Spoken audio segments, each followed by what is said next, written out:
Hello. So, just a brief introduction before we begin. My name's Justin. I'm a student at Kean's Occupational Therapy program, and this course is related to educating and helping those of you watching right now how to use your cell phones.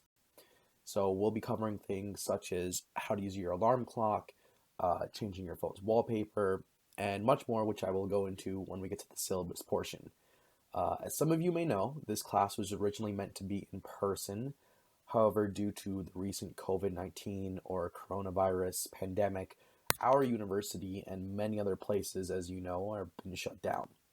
So while we might be quarantined, we still wanted to get this information out to all of you because now more than ever, learning how to properly use your phones and access your smartphones will be very helpful during this pandemic.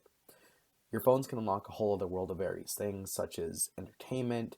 It can be a way to stay connected with your friends and family. It allows you to order groceries from your home through the internet or applications like Amazon, and keep you updated on all the news regarding this entire situation as we really buckle down. Now more than ever, I can't stress how important it is to uh, try and treat your neighbors with kindness. Uh, we want to try and help you as much as possible. This might be a very different setup than what we were originally used to, but I can't stress more than ever. Don't be anxious. Don't be scared. Um, we're going to try and help you out with this entire program as much as we can. And yeah, so without further ado, let's get started. So, welcome to week one of Back to Basics, part one of the Don't Sell Yourself Short program. Okay, so let's dive into the syllabus for a little bit. So, the overall objective of the class is to help students learn more about their cell phone usage, safety, and to increase their independence overall through the use of cell phones. Instructors will be teaching students using examples on each cell phone and images through PowerPoint. So, we're going to be learning about basic phone settings, applications, and safety features. This includes changing text fonts, downloading apps for books, music, and in general, how to be safe using a cell phone.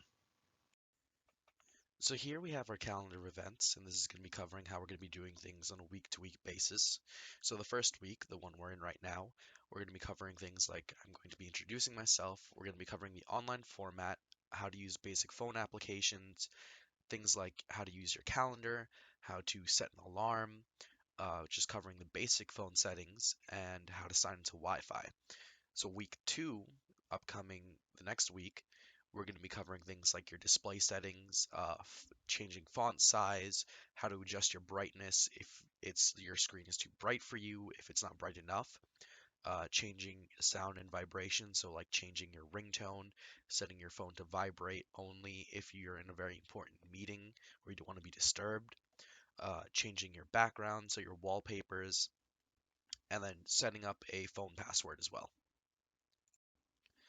So here we have week three. So we're going to be covering how to add someone's phone number to your phone, whether that be friends, family, whoever.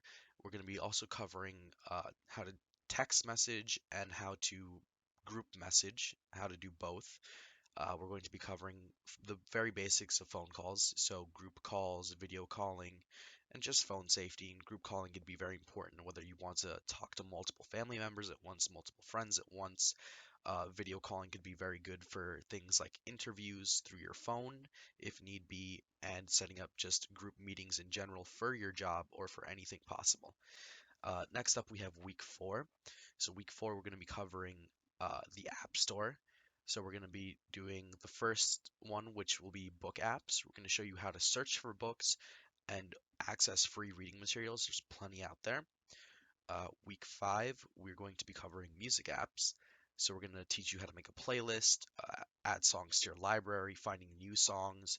And this is also where we're going to start covering the internet a little bit more. So, we're going to be doing things like safety, beware of things like scam emails, spam emails, pop-ups, people asking for private information that you shouldn't give out, how to open new tabs, deleting tabs, so you could search multiple things at once, and then adding sites to your favorites slash bookmarks. So if there's a site you frequent, whether that be Facebook or just something for your job, for paying bills or whatever.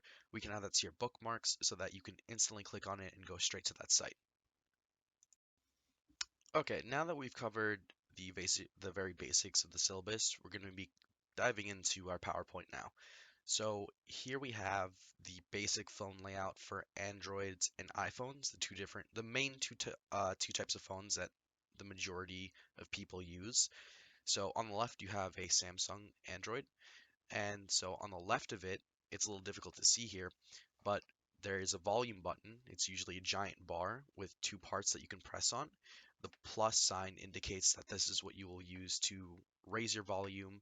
The other one will be to lower your volume. And then on the right side of the Android, you have the very small button. It's the power button. You can use it to lock your screen. We'll be going over things like what each of them do in detail later on. And then in the middle, you have your home button.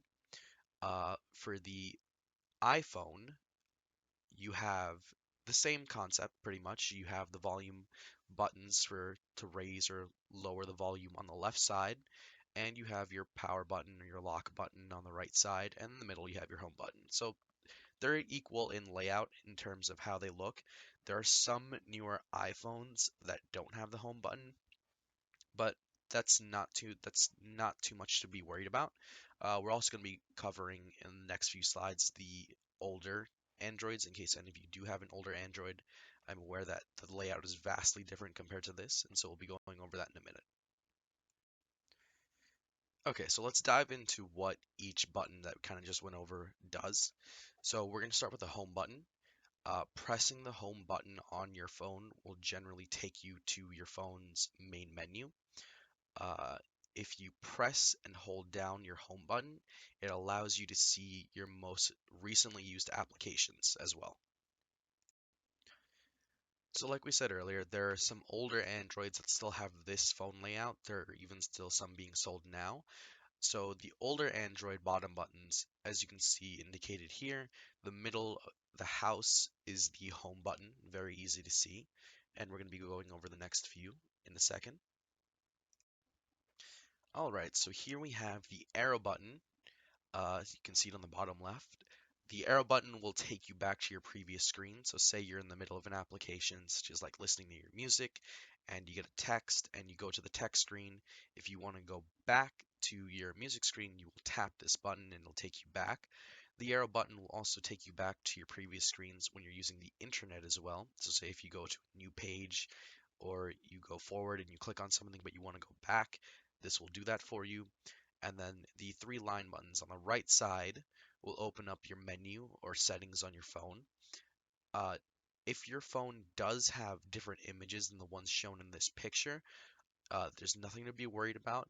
They still do the same functions. So just for clarification, the arrow button will be on the left, the home button will be in the middle, the three lines on the right will always stay on the right.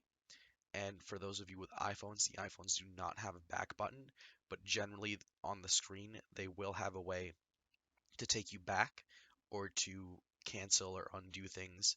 And there's nothing to be worried about.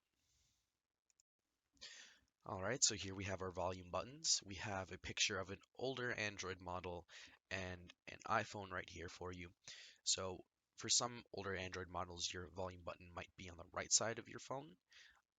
But for many of you, your volume button will always be on the newer models of iPhones and Androids, and other phones will usually be on the left side of your phone. So the top volume button will increase the volume of your phone or the ring volume of your phone. So if you want to make your music louder or if you want to make your ringtone louder in case you can't hear it, this is what you will press.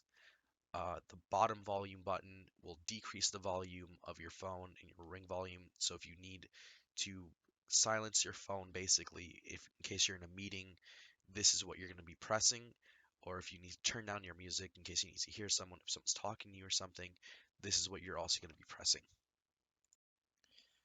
And lastly, out of the buttons on your phone is the power button.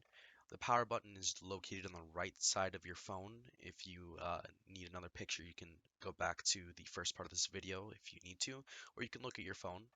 The power button is generally used to turn on and off the phone. So for Androids, if you hold the power button, you'll be able to turn off your phone. The screen will come and you'll be prompted to turn it off. The power button also locks your phone by pressing it once. And then for iPhones, if you would like to turn off your phone, what you do is you hold down the power button and you hold the up volume button at the same time. A screen should come up and it will allow you to turn off your phone. All right, so let's start covering some of the basic applications that almost all of the phones come with. The first one we're starting off with is the clock. So a phone's clock can usually be located at the top of the screen, either in the top left, middle, top right. Um, when your phone is locked, a larger version of the clock will appear on your screen. And so we have under your applications, this is what the clock app looks like. So if you press on those, it'll take you to another menu with various things that we're going to get into. Okay, so let's get into how to access your applications. So what we have here is a picture of an Android phone. Most phones should have a picture of a circle with 6 dots, the Android phone specifically. Uh, so what you want to do is you press this circle with 6 dots and it'll open all of your phone applications. So quick disclaimer, iPhones do not have a button to see all of their applications at once. Generally, you can slide your screen left and right and all of your applications will already be there. Okay, so let's start doing some of the things that we talked about earlier. So right now we're going to be showing you how to set an alarm. So like we showed earlier, this is the clock app. So by accessing your applications, you can now access your alarm clock. All right, so here we have the menus for setting an alarm. So we broke it up into 3 images. So on the first one, on the top left is the alarm. So to get to this, you press the clock button to get to this screen, and then on the right, as you can see in that first image, that plus sign will allow you to create a new alarm. So once you get to the second screen, now you can change what days you want the alarm to go off by touching the days listed under the alarm. And we can do a few other things that we're going to get to. So another thing we can do is we can also change the alarm ringtone by tapping alarm type and choosing a new alarm sound. You can also adjust the time you want by sliding the numbers up or down on the clock. And once you're done with that, you can hit save. And alarm clock is great for many things, whether it's to wake up in the morning, if you need to go out and take care of something by a certain time, it's great to set an alarm clock. And there's also a couple other things that you can do. Through this menu, you can access your stopwatch, you can access your timer. This is once you hit the clock button, and you can check your world clock. So if you have family members in another time zone, you can see what their time is compared to yours. Stopwatch is great if you're very much into athletics or you need to time things. Uh, your stopwatch is great, especially if you need to watch the stove if you're baking something. There's plenty of uses you can use. All right, so next up here we have the calendar. Um, so go back, access your applications like we did before, and you should see this little icon as we indicated on the right for the calendar application. So go ahead and tap on that. And the calendar application can do many things, such as set reminders for appointments, birthdays, family gatherings, and so much more. It can do a lot of things and it's very helpful. So now we're going to go over how to set a calendar reminder. So tapping on the plus button once you get to the calendar screen will enable you to add a reminder to your calendar. So on the second picture we have here, you can add a title to the event. So if it's someone's birthday, if it's a doctor's appointment or whatever, you can add that in right now. And then you could choose if you want it to be an all-day thing, an appointment, or not by touching the slider. And we can also add a start time and an end time if we're not doing an all-day thing. So if it's a very specific time frame that you need to get done, it's very helpful for using this.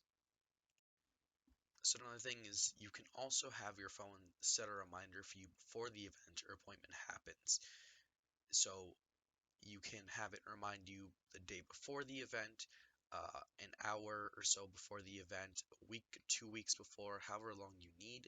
You can customize it to your liking. So if you need that extra reminder the night before for something important or for a birthday, this is a great thing you can use. You can also repeat events.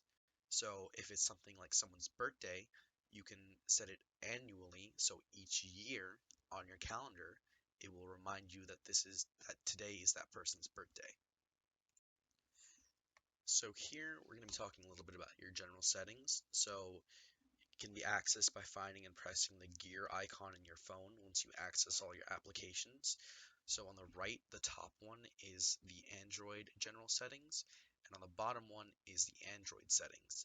So the settings can show a wide variety of different things on your phone that you could change. It allows you to change things such as your time zone, your brightness, your phone background, your ringtone, and it allows you to sign into your Wi-Fi, and there's many more things that you can do with it. So over the next few weeks, we're going to be showing you what some of your settings do. So next week, we'll get into that a little bit later. But now we're going to show you how to sign into Wi-Fi. So Wi-Fi allows your phone to use the internet. You can access Wi-Fi from your settings button. And on the right, we have two screens that we'll explain in a second. To use Wi-Fi, you must be around a place that has internet. Many places that have free internet are public settings such as like libraries, restaurants, coffee shops, but it's also important to know that private Wi-Fis will require passwords. So you can tell if a Wi-Fi network needs a password by seeing a lock next to the Wi-Fi image, like we indicated here on the bottom right. If there's no lock on it, then you can tap on it and join for free. But if you have the password, you must enter it before joining for locked networks. Okay, so that pretty much covers it for today. So let's just go over a few of the things that we covered. So today we covered the general layout of your phone, how to see your applications, how to set an alarm, how to use your calendar, and how to get to your general settings, and how to access your Wi-Fi. So next week, we're going to be covering how to change your phone's background, changing your brightness, and changing the font of your phone for your applications in case they're too small. Alright, and that marks the end of our video. I want to thank you for your time. We hope this video is helpful. If you have any questions, comments, or concerns, you can leave a comment and like at the end of the video. I know it's very difficult and it's a very different time we're in right now. And I know it's much more different than how this class was intended to be, but we hope that this can help you and that you can look back on it as many times as you need to when we're not there, and it provides you some information and insight into how to use your phone better. Thank you.